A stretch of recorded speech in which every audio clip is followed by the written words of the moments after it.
نبی صلی اللہ علیہ وسلم کی قبر مبارک اصل میں کہاں ہے؟ ابن جریج رحمۃ اللہ علیہ کہتے ہیں کہ مجھے میرے والد نے یہ حدیث سنائی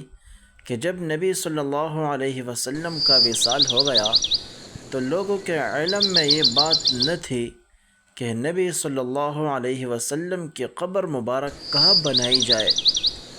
حتیٰ کہ حضرت ابوبکر صدیق رضی اللہ تعالی عنہ نے اس مسئلے کو حل کرتے ہوئے فرمایا کہ میں نے جناب رسول اللہ صلی اللہ علیہ وسلم کو یہ فرماتے ہوئے سنا